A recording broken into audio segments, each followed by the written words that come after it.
শান্তিতে ঘুমাচ্ছিলাম। মায়ের ডাকাডাকিতে আর সম্ভব হলো না। ঘরে বাইরে কোথাও শান্তি নেই। আবার বিয়ের জ্বালাতন মায়ের। এই জীবন আর রাখা যাবে না। ছুটির দিন একটু ঘুমাবো তা না, বাজারের লম্বা লিস্ট নিয়ে যাওয়া লাগবে এখন। আজকাল অফিসেও শান্তিতে আসতে পারছি না। বাসার বাইরে পা রাখলেই ঝগড়ুটে মেয়েটার সামনে পড়ে যাচ্ছি। উফ, আল্লাহ জানে কেন যে রাফির প্রেম করাতে গেলাম। না সেদিন ওর সাথে যেতাম, না ওর গার্লফ্রেন্ডের বান্ধবীর সাথে দেখা হতো। ওয়েট ওয়েট, আপনারা কিছুই বুঝলেন না তাই না? আমি ক্লিয়ার করে বলছি, তাহলে শোনেন। আমি আবির, বাবা মায়ের একমাত্র ছেলে। বর্তমানে পড়াশোনা শেষ করে একটা কোম্পানিতে ম্যানেজার পদে আছি। রাফি আমার ছোটবেলার বন্ধু। অফিস থেকে একদিন বাসায় ফিরছিলাম, হঠাৎ রাফির সাথে দেখা। রাফির সাথে বসলাম বনানীর একটা ক্যাফেতে। কফি অর্ডার করে রাফিকে বললাম, কিরে, তোর তো দেখাও পাওয়া যায় না আজকাল।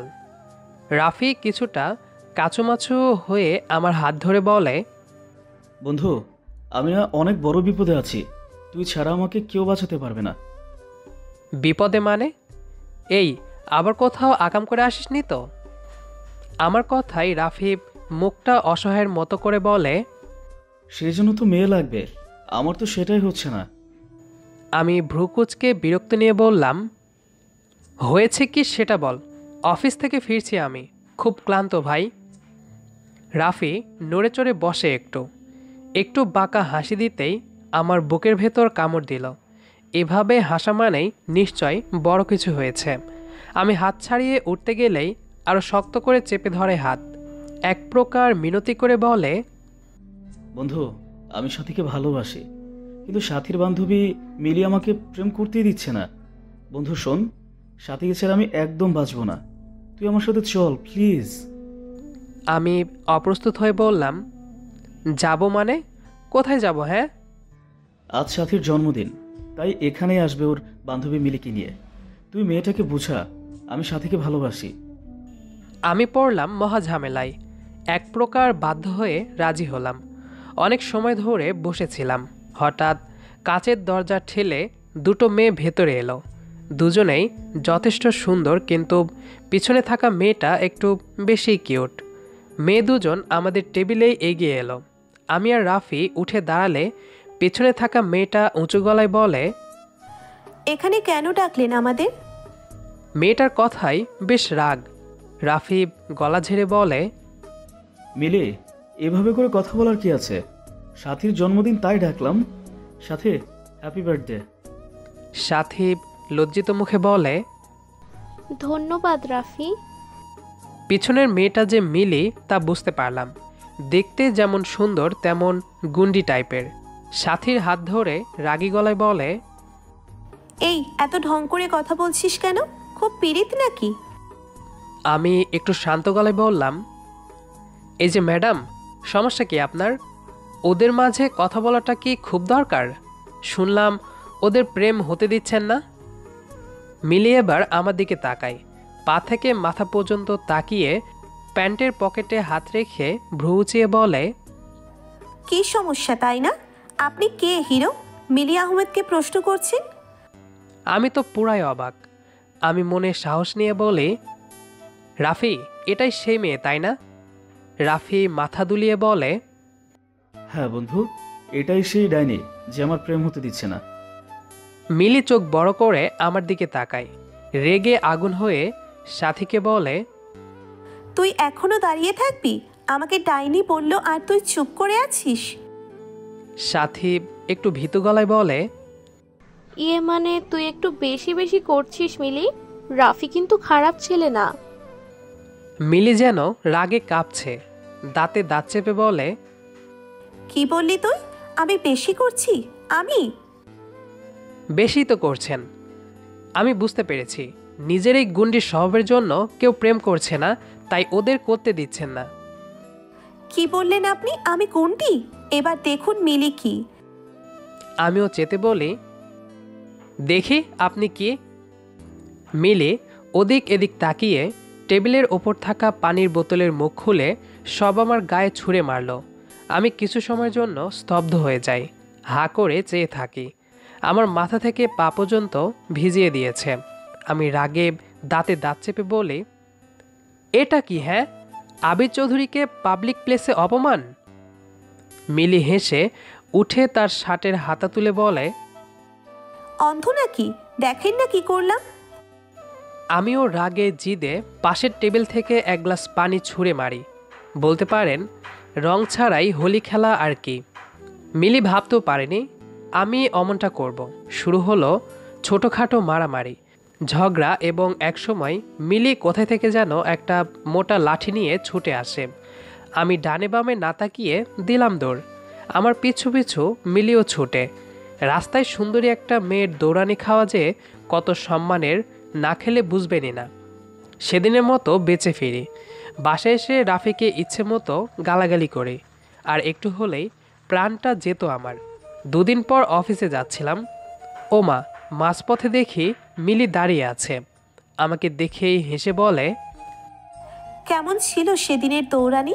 আর লাগবেন আমার সাথে? আমি আশেপাশে তাকিয়ে বিরক্ত হয়ে বলি, আপনার তো দেখছি লজ্জা বলতে কিছুই নেই। ছেলেদের মতো ড্যাং ড্যাং করে ঘুরছেন আর অভদ্রের মতো আচরণ করছেন। মিলি আমার কথা শুনে চোখ গরম করে তাকায়, দাঁতে দাঁত চেপে বলে, আমি অভদ্রের মতো আচরণ করি? তুই খুব ভদ্র তাই না? ক্যাফেতে একটা মেয়ের গায়ে পানি ছুঁড়ে ভদ্রতা দেখাচ্ছিস? আমি বেশ ভড়কে গেলাম।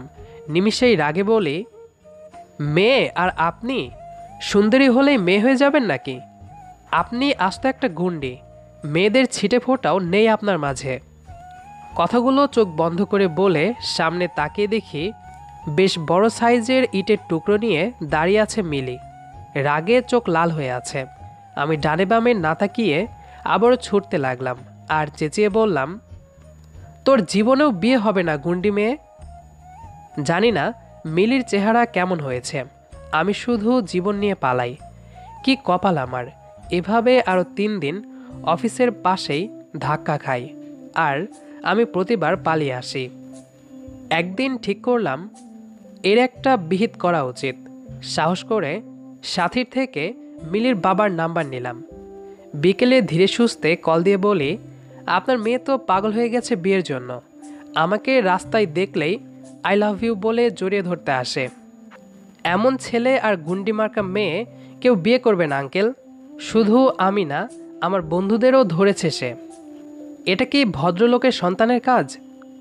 আমার কথায় আঙ্কেল বেশ লজ্জিত হলেন আর বলেন যেন চিন্তা না করি, এর একটা বিহিত করবেন তিনি। পরের দিন ফুরফুরে মনে অফিস থেকে বাসায় ফিরছিলাম। হঠাৎ পেছন থেকে কেউ শার্টের কলার ধরে। আমি পেছনে ফিরতেই মিলি রেগে বলে, তুই আমার বাবাকে কি বলেছিস? আমি তোকে আই লাভ ইউ বলে ঘুরি? তোর জন্য বাবা আমাকে কথা শোনালো। আজ তুই শেষ শালা। আমিও রেগে মিলির হাত থেকে ছুটে বলি, আমি কি খেয়ে দে কাজ নেই? তোর বাবাকে কল দিব। নিশ্চয় তুই কোনো ছেলের পেছনে ঘুরিস, তাই বিচার দিয়েছে। তোর মতো পাগলাকে বিয়ে করবে কে? মিলি রাগে হাতের মুঠো করে বলে, কি বললি? আমি পাগল? আমাকে কেউ বিয়ে করবে না? মাত্র 5 দিন, বুঝলি? 5 দিনে আমি বিয়েও করব, তোর জীবনটা তেজপাতাও করে ছাড়বো। আমি মিলির কথা শুনে হাসতে থাকি। হাসি যেন থামছেই না। অনেক কষ্টে বলি, তোকে বিয়ে করলেই তো কেউ। যা যা, পারলে বিয়ে কর। কথাটা বলে আমি হাঁটা শুরু করি। পিছন থেকে মিলি চেঁচিয়ে বলে, তোর কপালেও গুন্ডি বউ আছে। তারপর থেকে মিলিকে দেখিনি রাস্তায়। মনে মনে আলহামদুলিল্লাহ পড়ে অফিসে যাওয়া শুরু করি। একদিন বাবা এসে বলেন তার এক বন্ধুর মেয়ের সাথে আমার বিয়ে ঠিক করেছে। দেখতে নাকি অসম্ভব সুন্দরী এবং লক্ষ্মী। আমি প্রথমে না করলেও পরে মনে পড়ে মিলি বলেছে আমার কপালে গুন্ডি বউ জুটবে। এবার দেখ, তোর থেকেও সুন্দরী বউ হবে আমার। বাবাকে হ্যাঁ বলে দিয়ে খুশিতে নাচ দিলাম। বর্তমানে আমি বাসঘরে আছি। হুট করেই বিয়েটা হয়ে যায়। আমি এখনও আমার বইয়ের মুখও দেখিনি। আসলে সুযোগই হয়নি। রুমের দরজা বন্ধ করে পাঞ্জাবি টেনে বুকে ফু দিলাম।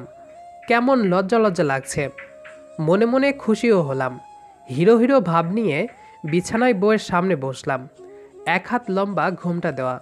আমি ফুরফুরে গলায় বলি, আজ আমি অনেক খুশি। ওই পাগলিটাকে শিক্ষা দিতে পেরেছি। বলে কি না আমার কপালে গুন্ডি মেয়ে জুটবে। এখন আমি তোমাকে ওর সামনে নিয়ে বলবো, দেখ আমার সুন্দরী বউকে।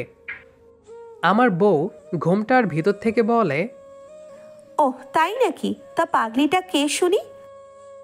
মিলি আহমেদ, আজ তো একটা বদের হাড্ডি। পদের হাড্ডি না হারামি? বউয়ের কথা শুনে চমকে গেলাম। গলাটা কেমন চেনা চেনা লাগছে। আমি ঘোমটা সরাতেই অবাক। এ তো দেখি মিলি বসে আছে। আমি সাথে সাথে 10 হাত দূরে সরে যাই। হতভম্ব হয়ে বলি, তুমি এখানে?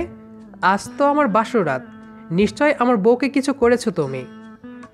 মিলি দাঁত বের করে হাসি দিয়ে বলে, বলেছিলাম না বিয়েও করব, তোর জীবন তেজপাতাও করব।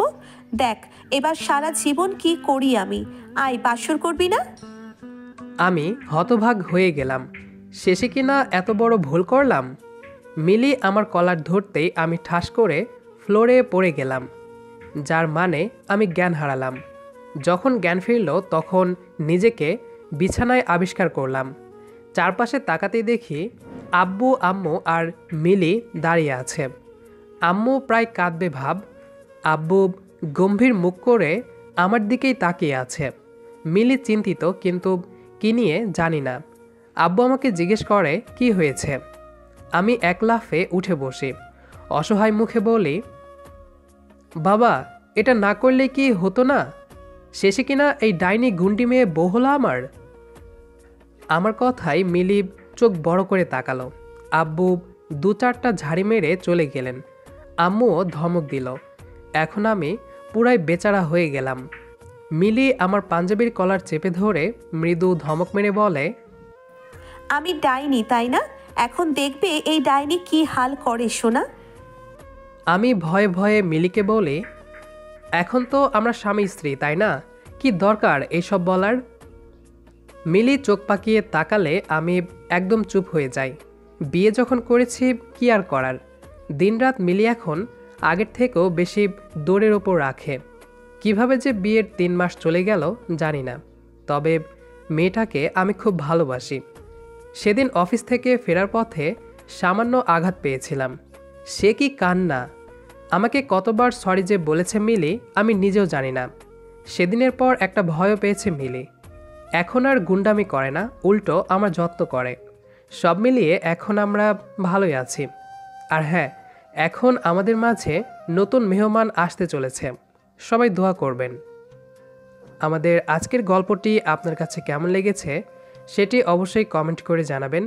দেখা হবে আবারও নতুন কোনো গল্প নিয়ে। সে পর্যন্ত আমাদের সাথেই থাকবেন। ধন্যবাদ সবাইকে।